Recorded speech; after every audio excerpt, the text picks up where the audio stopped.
Quero ler com você e meditar hoje no texto de Miqueias.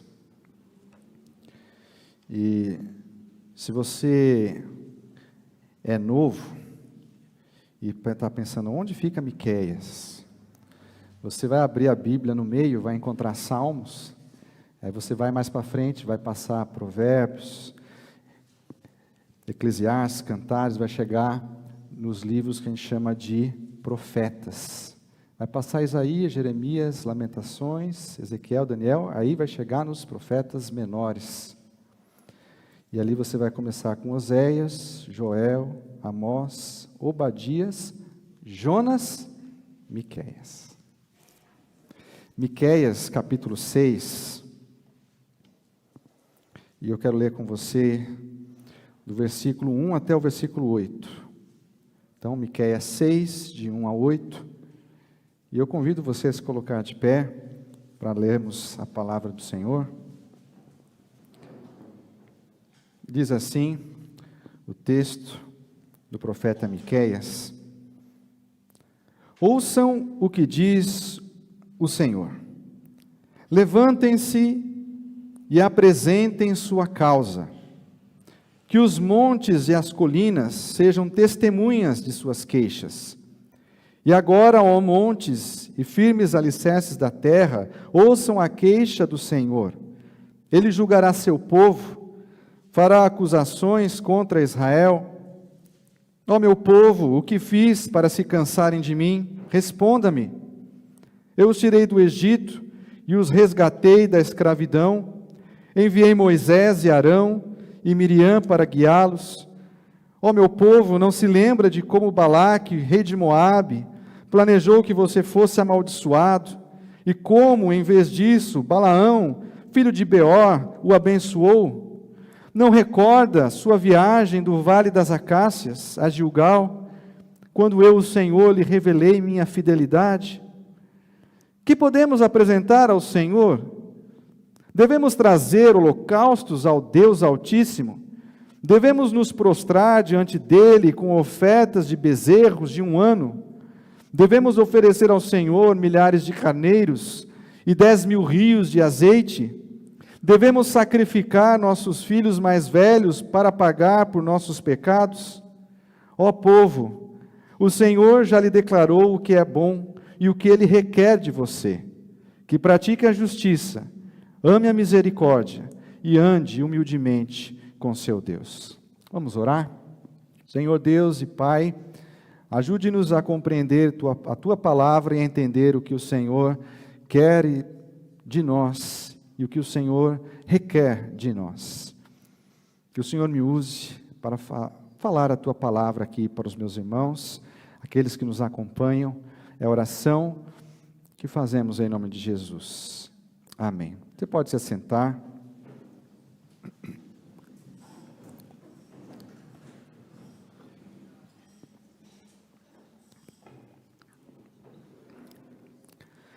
Você já foi processado?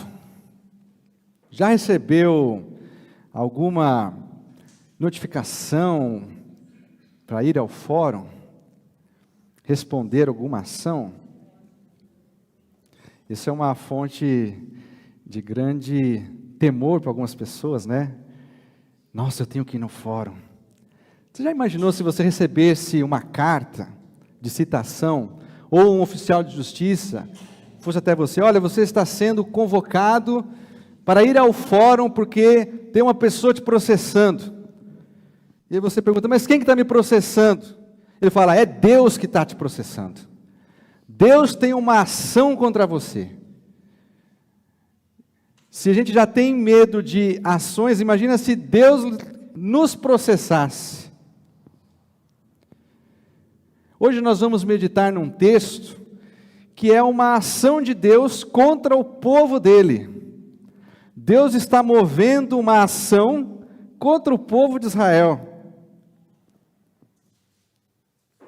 Através dessa ação que Deus move contra o povo dele, nós vamos tentar entender o que Deus espera de nós, o que Deus quer de nós, como diz a mensagem de hoje. O que Deus quer de nós. Porque toda ação, ela é movida porque alguém deseja alguma coisa, ou porque a pessoa não lhe pagou, ou deixou de fazer algo, e você precisa entrar com a ação, cobrando dela que ela faça essa coisa que ela deveria ter feito. E Deus quer que nós, seguidores de Jesus, igreja de Deus, façamos algumas coisas. Deus deseja que aqueles que o seguem tenham determinadas atitudes, e nós vamos meditar nesse texto que acabamos de ler, para compreender quais são essas atitudes que Deus espera de nós. O livro de Miqueias foi escrito por este profeta com esse nome bem peculiar, Miqueias, que significa quem é como Jeová.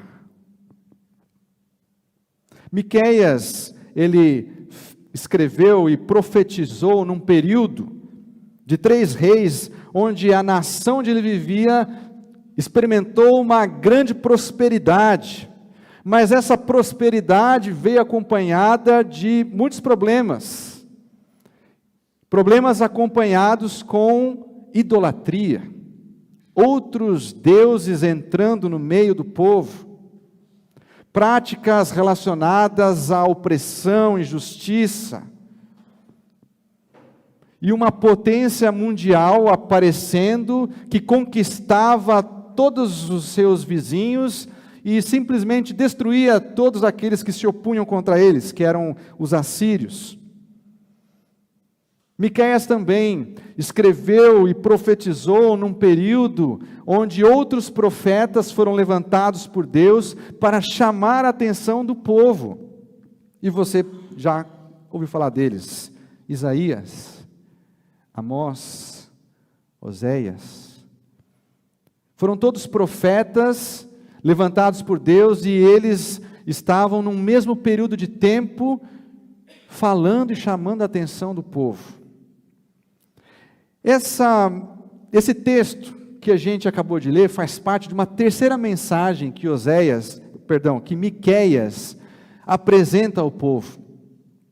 E ela começa, todas as vezes que Miqueias começa com a palavra ouçam, prestem atenção, ele está começando uma nova mensagem. Então essa é a terceira mensagem que ele apresenta para o povo.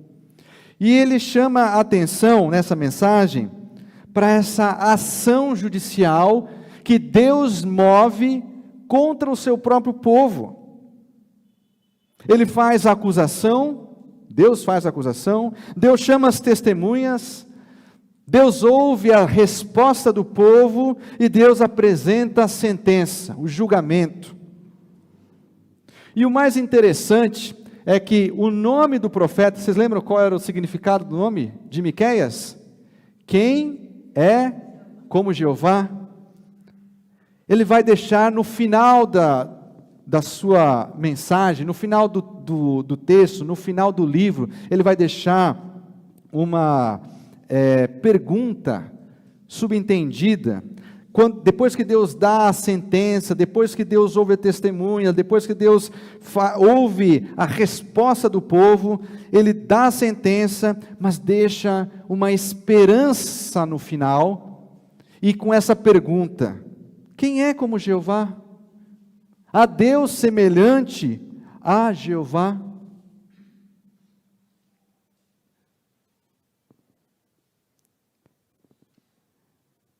Entrando aqui no texto que nós acabamos de ler, a primeira coisa que nós precisamos lembrar é que Miqueias está apresentando essa mensagem, e isso não se trata de uma mensagem referente à salvação.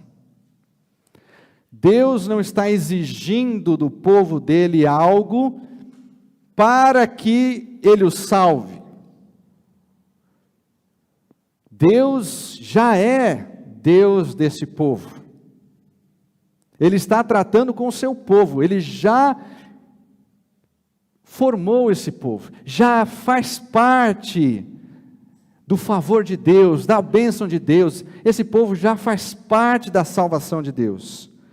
Ou seja, antes que alguém aqui venha, talvez, apresentar alguma acusação, dizendo, você está tentando mostrar o que nós devemos fazer, quais atitudes devemos ter, para que Deus tenha favor conosco, para que Deus nos salve. Não é disso que se trata. Essa mensagem, ela está sendo transmitida, e nós vamos entender o que ela tem a nos dizer hoje, para pessoas, para a igreja de Jesus. Você que já é um seguidor de Jesus, você que já faz parte da família de Deus, Deus tem expectativas sobre a sua vida. Deus tem coisas que Ele espera que você faça. E eu quero deixar isso bem claro. Você já foi salvo. Se você já segue a Jesus, você já experimenta a salvação de Deus. Mas Deus espera que você tenha determinadas atitudes.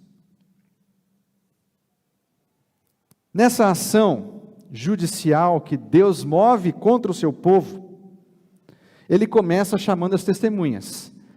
Todo processo tem testemunhas. Isso é muito importante porque as testemunhas, elas relatam um acontecimento que elas presenciaram. A testemunha, ela é a prova das afirmações ou acusações que você faz no processo. Por isso é importante que cada testemunha que você chame para testemunhar tenha presenciado aquilo que você quer que ela relate. E aí aqui no caso do povo de Deus, quem que presenciou essas acusações que Deus vai trazer ao povo? Deus está falando contra o povo, porque esse povo dele, o povo judeu, há muito tempo ele vinha rejeitando o Senhor. Há muito tempo, muitas gerações, ele vinha se afastando de Deus. Então Deus precisa chamar testemunhas que estão há muito tempo presenciando todo esse afastamento. Então quem que Deus chama? Deus chama os montes, Deus chama as colinas, Deus chama os rios, os mares, ou seja, a criação, para testemunhar contra a humanidade. Porque estão aqui há todo esse tempo. Você já imaginou se o Monte do Ipanema levantasse e viesse até aqui entre nós e falasse, olha, eu tenho aqui algumas acusações para fazer contra vocês. Você sabe, né, o Morro de Ipanema onde fica, né? Bom.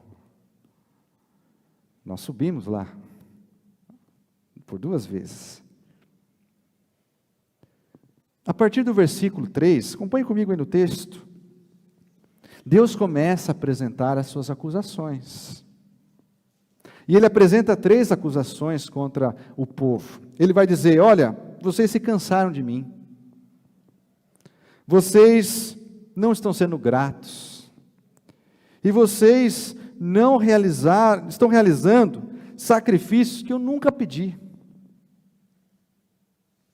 Vamos ver cada uma delas. No versículo 3, Deus fala, ó meu povo, o que fiz para se cansarem de mim? Outras traduções vão trazer, será que eu fui muito exigente com vocês? Deus faz a acusação porque nessa época do profeta, o povo não estava preocupado com a espiritualidade, nem com a religiosidade que a lei de Deus queria inspirar nas pessoas. Deus chama e forma um povo, Deus entrega para esse povo a revelação que é o Antigo Testamento, aquilo que você conhece como o Pentateuco, os 5 primeiros livros da Bíblia, e ali estão algumas regras de conduta que na verdade mais serviam para mostrar ao povo como se relacionar com Deus.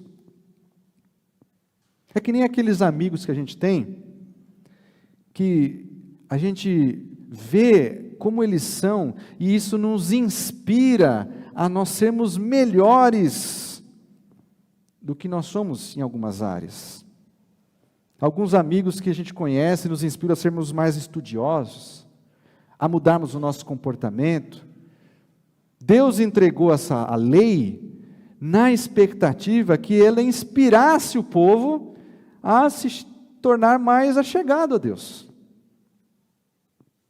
Mas Deus fala, olha, vocês deveriam estar mais próximos de mim, vocês estão longe.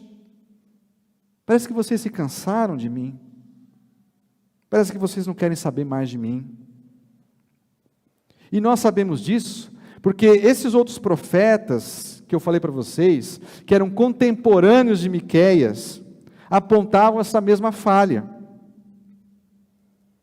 Ou o povo não se importava com Deus porque estava envolvido com outras práticas religiosas, praticando inclusive a idolatria, ou o povo não levava a sério as prescrições da lei de Deus.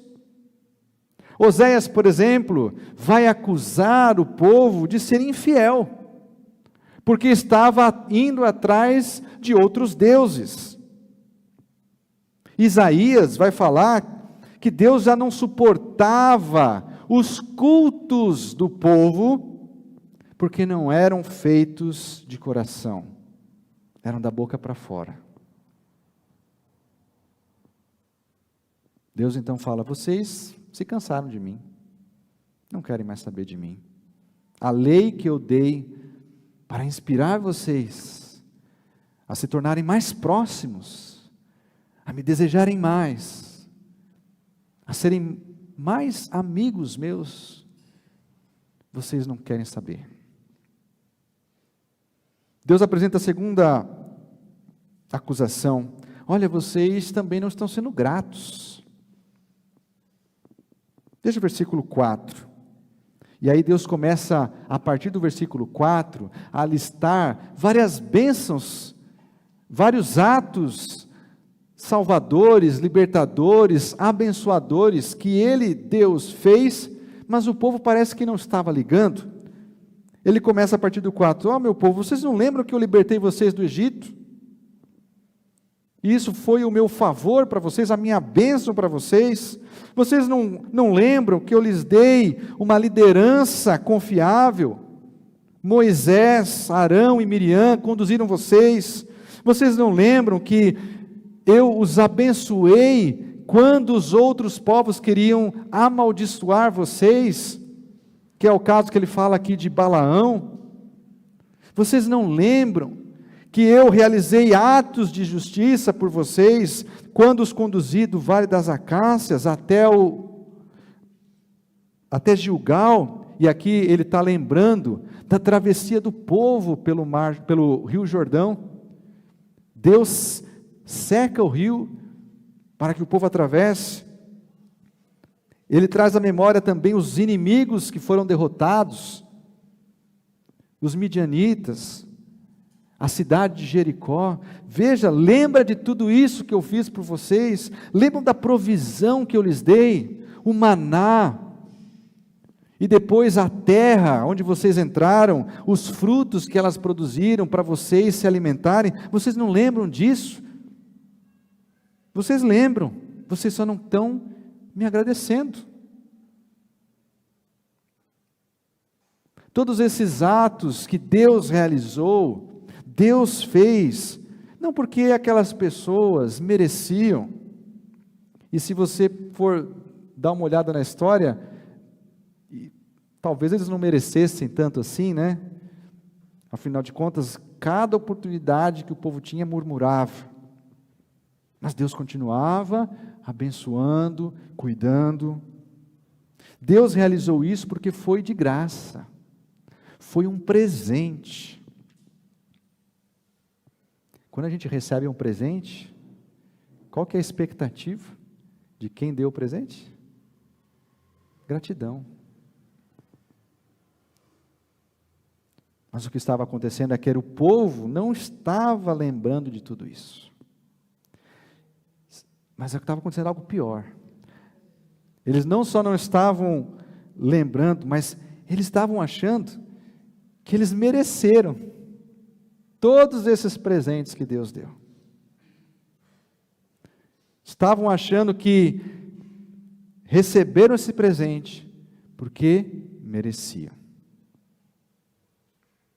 E a terceira acusação que Deus vai fazer é a acusação de que eles estavam realizando sacrifícios que Deus nunca pediu.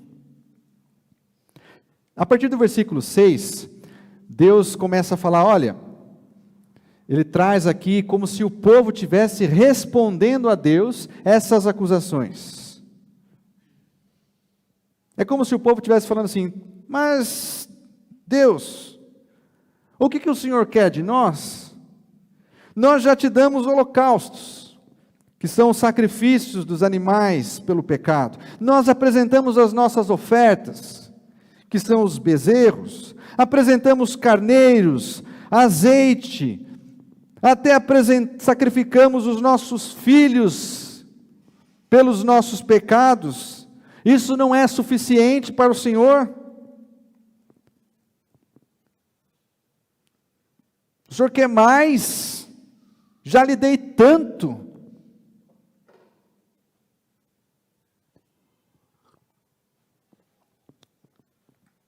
Deus faz essas três acusações. E aí você pode perguntar, mas o que isso tem a ver com a gente hoje? Porque Deus está acusando o povo lá no passado. Eu acredito que essas acusações que Deus fez, eu não quero trazer aqui alarmismos, mas não é que Deus está nos acusando hoje. Mas essas acusações, elas revelam o que Deus espera de nós. Elas mostram o que Deus quer que os seus seguidores façam. Ou seja, nós, como igreja de Jesus, seguidores do Senhor, essas acusações nos mostram o que Deus espera de nós. E o que Deus espera de nós? Deus espera que eu não me canse dele, ou que a igreja não se canse dele. Uma igreja pode se cansar de Deus? Pode. Quando os seus programas e atividades estão mais em sintonia com qualquer outra coisa do que com Deus, a igreja, as pessoas se esqueceram de Deus. Quando a nossa vida devocional está mais em sintonia com qualquer outra coisa e não Deus, nós nos esquecemos de Deus.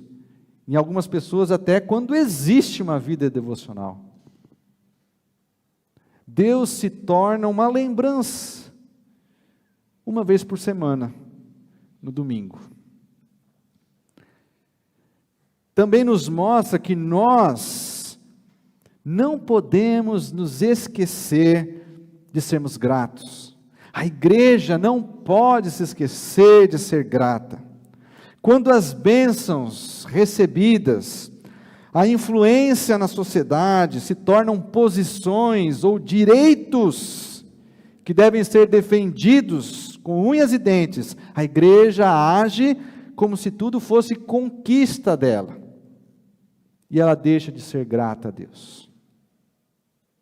Quando eu acho que tudo que eu tenho foi da minha força, do meu entendimento, da minha astúcia, estou deixando de ser grato a Deus.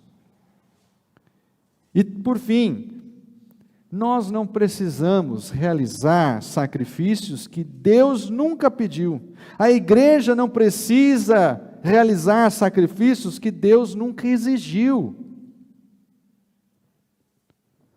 Se você for sincero agora dentro de você, ser cristão é fácil? Não é fácil, né? Vida cristã envolve sacrifícios. Vocês já estão sacrificando alguma coisa, estando aqui, né? Vocês podiam estar em casa. Mas quando eu começo a pensar que a vida cristã, que envolve sacrifícios, vai resultar automaticamente numa vida aprovada por Deus, aí eu estou achando errado. Por exemplo, no trabalho as pessoas não gostam de mim, e eu fico, deve ser porque eu não sou cristão. Deve ser porque eu sou cristão. Eu fui demitido do emprego, estão me perseguindo. Estava dirigindo, vindo para o culto, eu passei num buraco, quebrei a carroceria do carro. Lá, é o diabo impedindo que eu esteja na igreja.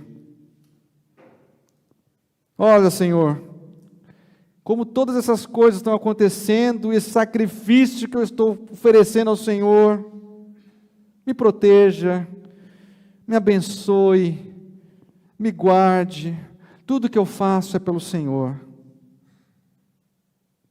Deus nunca pediu isso de você.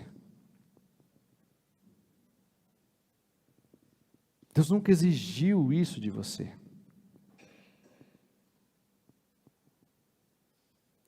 Mas além desses comportamentos, Deus também tem expectativas positivas. A gente viu aqui expectativas que Deus tem a respeito de nós negativas. Não seja ingrato, lembra? Não seja ingrato, não realize o sacrifício que Deus nunca pediu, não se canse de Deus. Agora, existem coisas que Deus espera que são positivas. No versículo 8, é como se Deus estivesse respondendo assim: olha, vocês estão equivocados sobre o que eu quero. Eu não quero esse seu sacrifício, eu não quero os seus bens, eu não quero os seus filhos, eu quero você por completo. O que Deus quer é que nós sejamos completamente de Deus, influenciados por Ele, compartilhando a nossa vida com Ele. E Deus apresenta 3 coisas que Ele espera da igreja, 3 coisas que Ele espera de nós que o seguimos. Deus espera que nós andemos humildemente com Ele, que nós pratiquemos a justiça e que nós amemos a misericórdia. Primeiro, Deus deseja e quer que você ande humildemente com Ele. Eu coloquei esse ponto em primeiro lugar, porque andar com Deus é o primeiro passo de uma caminhada com Ele. Se você começar a ler a Bíblia pelo Antigo Testamento, você vai ver que Deus chama a humanidade para andar com Ele, mas a humanidade o rejeita. Depois Ele chama Abrão para andar com Ele e viver uma vida ao lado dele. Portanto, andar com Deus é o início da vida, é o início de tudo. Mas veja que andar com Deus não é andar de qualquer jeito, não é de qualquer forma, é andar de forma humilde. Deus quer que aqueles que andam com Ele sejam humildes, que a sua igreja seja humilde. Humildade de saber que não há uma vida que vale a pena ser vivida sem Deus. Humildade de saber que o nosso sustento vem de Deus, não das nossas riquezas. Humildade para saber que nós nunca iremos compreender completamente Deus, porque Ele é infinito. Agora, nós, a igreja de Deus, seguidores de Jesus, aqueles que responderam este chamado de andar com Ele, somos chamados para cumprir o propósito original do povo que ele formou, o povo judeu, que é mostrar às pessoas que esse Deus que nós seguimos é maravilhoso, que esse Deus que nós conhecemos é a fonte de todo bem. Mas não dá para fazer isso quando nós estamos orgulhosos, achando que sabemos tudo, ou uma igreja que vive na opulência, no luxo. Isso revela, meus irmãos, para nós, o que nós como igreja devemos fazer,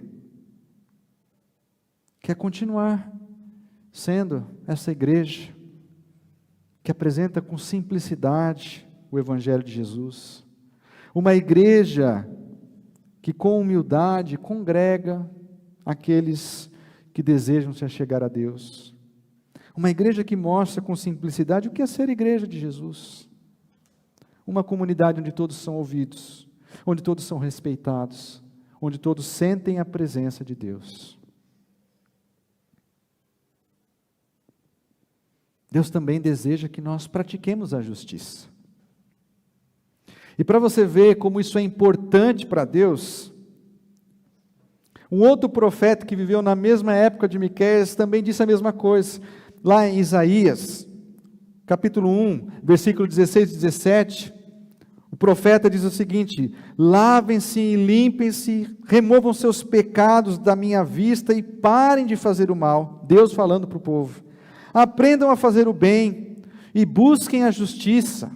Ajudem os oprimidos, defendam a causa dos órfãos, lutem pelos direitos das viúvas.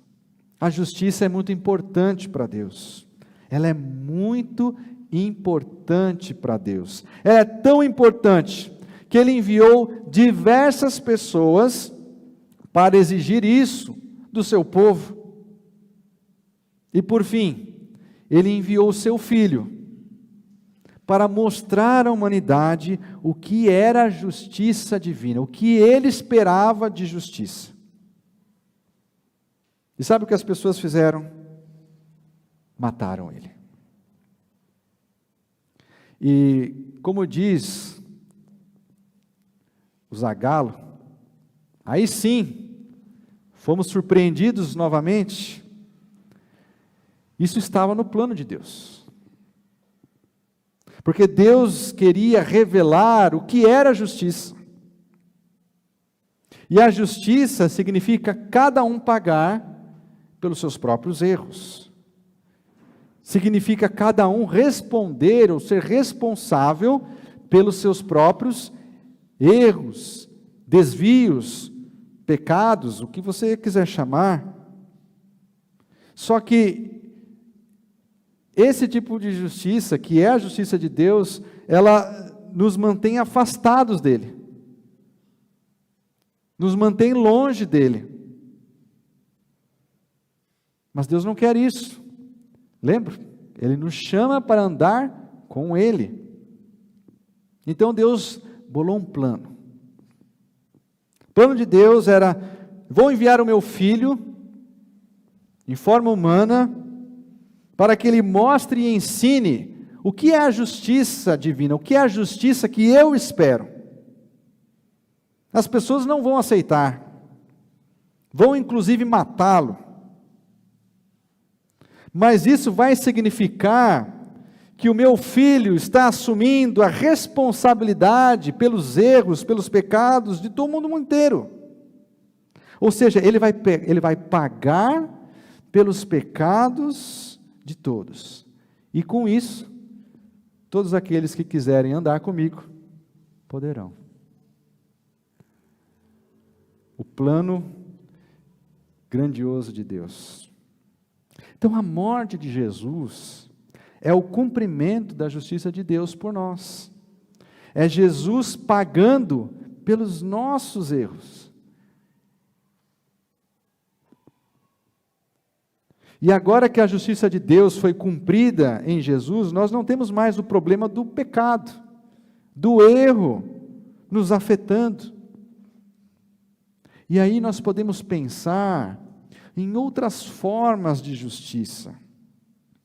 Paulo vai dizer lá em Efésios: olha, você que roubava, não roube mais, mas trabalhe para ajudar os necessitados. Se você usava palavras sujas ou torpes e insultava as pessoas, não faça isso mais. Use as suas palavras para edificar, para animar, para ajudar as pessoas. Está lá em Efésios 4, 28 a 30. Além de pensar numa forma de justiça apenas para a sua vida, comece a pensar em formas de justiça para além da sua vida. Pense em formas de justiça na vida da sua comunidade, na vida de outras pessoas, na vida da sociedade onde você está inserido. Existem muitos erros, muitos pecados, que quando cometidos, eles impactam mais de uma pessoa, impactam a comunidade, a sociedade. E qual que deve ser a nossa postura como aqueles que já receberam a justiça de Deus? Mostrar que esses erros podem ser consertados. É utilizar a fórmula ali de Efésios 4, que eu acabei de ler para vocês, mas de uma maneira mais ampla. Existem atividades injustas em nossa sociedade? Ajude a acabar com essas injustiças. Você sabia que, segundo estimativas, 5 entre 1.000 pessoas são vítimas de trabalho escravo no Brasil? Isso dá mais ou menos 1 milhão de pessoas vítimas de trabalho escravo em nosso país. Será que nós não temos nada a dizer sobre isso? A igreja não tem nada a falar sobre isso?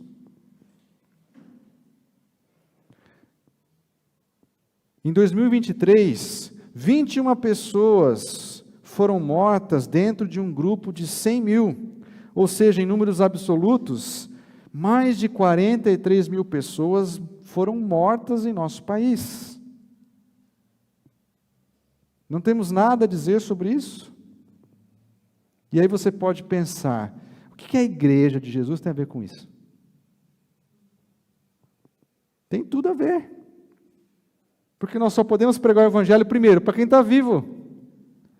43 mil pessoas morreram e nós nem sabemos se eles estavam de bem com Deus. Também nós só podemos pregar o evangelho para as pessoas que podem decidir. Pessoas presas, escravas, não têm como decidir. Veja que isso tem tudo a ver com a igreja. Tem tudo a ver conosco. E a terceira coisa que Deus requer de nós, Ele fala que ame a misericórdia. Amar a misericórdia é você imitar aquele que você está seguindo, aquele com quem você está andando. E Deus é misericordioso. Deus espera que aqueles que o seguem também sejam misericordiosos. O que é a misericórdia? A misericórdia é uma palavra que vem do latim, junção de duas palavras. Miser, que é miserável, e cordis, que é coração. Ou seja, misericórdia é você sentir a miséria do outro no seu coração.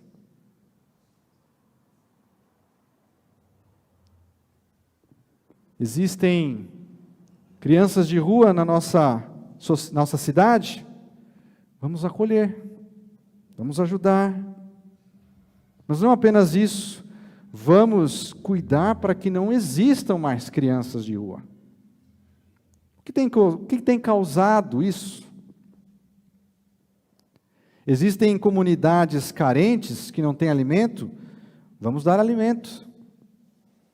Nós vamos ajudar para que essas comunidades saiam desse ciclo de pobreza, tendo condições de terem melhores empregos, que paguem melhor, que tragam melhor condição de vida.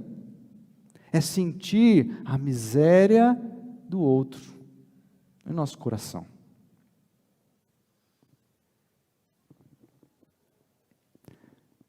Ao chegar ao final desta mensagem, a pergunta ainda se mantém: o que Deus quer de nós? Deus quer que nós não nos cansemos dele, que nós não sejamos ingratos e nós não realizemos sacrifícios que ele nunca pediu para que nós fizéssemos. Deus quer que nós andemos humildemente com ele, que pratiquemos a justiça e amemos a misericórdia. E aí, depois dessa mensagem, você pode pensar assim: poxa, mas eu não estou fazendo tudo isso tão bem assim. Eu, às vezes, também não faço muito bem isso. E aí, agora? Qual é a sentença de Deus para nós? No final do livro de Miqueias, a sentença de Deus, ela é negativa, mas ela é com esperança. Mesmo testemunhando os erros do seu povo, mesmo demonstrando que o povo não cumpriu com o seu propósito de ser uma luz para as nações, mesmo apresentando que o povo deixou de demonstrar misericórdia com as pessoas, a mensagem final é de esperança e de misericórdia por parte de Deus. Acompanhe comigo, versículo 14, do capítulo 7. O profeta, depois de ouvir a sentença de Deus, ele fala: ó Senhor, protege teu povo, como teu cajado de pastor, conduz este rebanho que pertence a ti, conduz a nossa igreja, protege-nos da indiferença dessas questões que foram apresentadas. E aí Deus responde no versículo 15: sim, realizarei grandes milagres em seu favor, como fiz quando os resgatei da terra do Egito. Lembra das coisas que Deus fez por nós, pela nossa igreja, pela sua vida. Versículo 16: todas as nações ficarão admiradas do que o Senhor fará por vocês. Todos irão se admirar do que Deus tem feito por nós. E a partir do 18: que outro Deus assemelhante a ti, que perdoas a culpa do remanescente e esqueces os pecados dos que te pertencem? Não permanecerás irado com teu povo para sempre, pois tem prazer em mostrar teu amor. Voltarás a ter compaixão de nós, pisarás nossas maldades sob os teus pés, e lançarás nossos pecados nas profundezas do mar. Tu nos mostrarás tua fidelidade e teu amor, como prometeste há muito tempo. Deus requer essas coisas de nós, e mesmo que nós cheguemos à conclusão: ah, Senhor, eu tenho falhado, não tenho feito isso, Deus tem misericórdia. Deus nos perdoa. Deus esquece. Eu finalizo, então, com a pergunta que significa o nome de Miqueias: quem é igual a esse Deus? Ninguém. Vamos orar? Senhor nosso Deus e Pai, te louvamos, Senhor, pela tua palavra e por compreender o que o Senhor deseja, o que o Senhor quer de nós, como teu povo. Que andemos humildemente com o Senhor, que pratiquemos a justiça, que amemos a misericórdia. Ó Senhor, ajude-nos a agirmos assim, a sermos esse teu povo que estende a mão com misericórdia, que ajuda o próximo, proclamando e mostrando assim o Evangelho de Jesus. E perdoa, Senhor, todas as vezes em que nós falhamos com o Senhor. Mas é tão bom, ó Pai, saber que o Senhor é misericordioso, que o Senhor nos perdoa e que o Senhor está sempre pronto a nos aceitar de volta. Que Deus é semelhante ao Senhor, te agradecemos e louvamos, no nome de Jesus. Amém.